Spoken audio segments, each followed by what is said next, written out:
Chris Vagg, mate, thank you so much for joining us with our first post-lockdown networking and nature session this morning, our first physical gathering again since shit got pretty crazy this year, and it feels so good to be back. And I feel like you've kicked us off on such an inspirational and moving trajectory, so thanks for coming along. And it was just amazing to hear about what you've achieved with Pass It On clothing, but peeling back the layers to the story this morning and actually seeing where that's come from. Because now you shared the stats, you've handed on more than 100,000 pieces of clothing to homeless people who are forgotten at the best of times, but during the lockdown and Corona, were forgotten even more. And you were one of those consistent presences out there on the street in the grassroots, making a stand for being out there and making a difference. And I just thought that was such a beautiful thing to bring to the group today, and I want to thank you firstly for that, because I think you are setting off a wave of positivity in the world through people seeing what you do, and I notice a lot more people are looking at what you do, which is fantastic.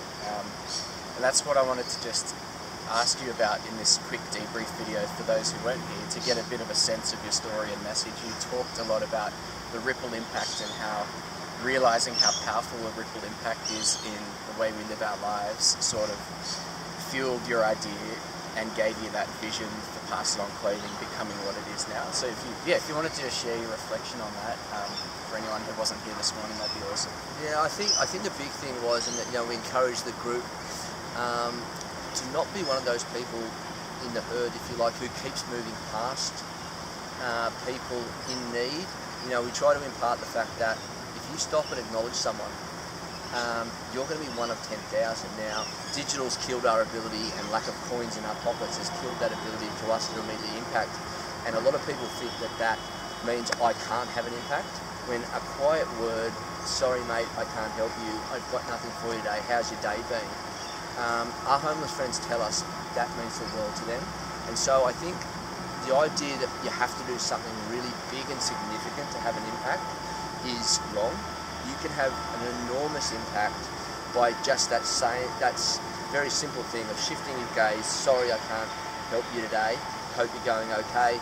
And then I think the thing to take away from that is, if you do that, so many other people are seeing you do that. You might not see them do that, but they do, and then they'll question themselves about why they're not doing that. They'll also want to be that person. You're being that leader, and they go, I can do that now. I see a little bit of myself in you. I'm going to do that. Now, if you can do that, we can create that ripple where people in need aren't marginalised and aren't ignored, and even at a basic level, they're spoken to.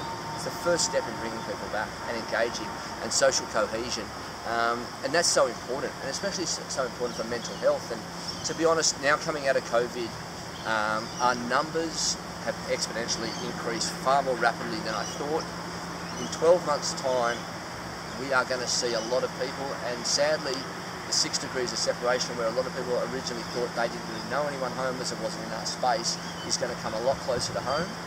So now it's a real opportunity for people to do things differently. If COVID's done anything, hopefully it's flipped our mindset into what's important, and also stepping out of your comfort zone and taking a chance and showing a bit of leadership and being the guy or the girl to stop and speak to someone, and knowing, and I'm imparting on you, knowing that is going to have a significant impact, not only on that person, on you, and on the broader community who see you. Wow, Chris. Well, I think in the same way that Corona being a contagious thing has flipped the world on its head, let's spread another kind of contagious with our actions, with our kindness. And I think that's the beautiful part of what you're doing. So, and I think it's so simple. I think that's the real thing, where people don't think it's enough. And I just want to let you know, it is enough. A simple word of encouragement for someone gives them hope, right? And hope's the first step onto purpose. Right, and that's how we're going to get a community and a society back together again. Chris, I'm going to link to the GoFundMe page that you've got for Pass It On clothing as well, and just more details. Yes. And I'll link to all the social profiles. But if you're not already following Pass It On clothing and what Chris and his team are doing for the homeless community here in Sydney and Australia, follow it. It's awesome, and it's a great reminder of just what an impact we can have in this world through our simple actions. So thanks again, Chris. Thank you very much. Come and see us at 122 Oxford Street at Darlinghurst, where the Pass It On group is based now. And we'll be dropping off those clothes there today. Yes, So, perfect. Awesome. Thank you very much for having me. Cheers. Thanks, Chris.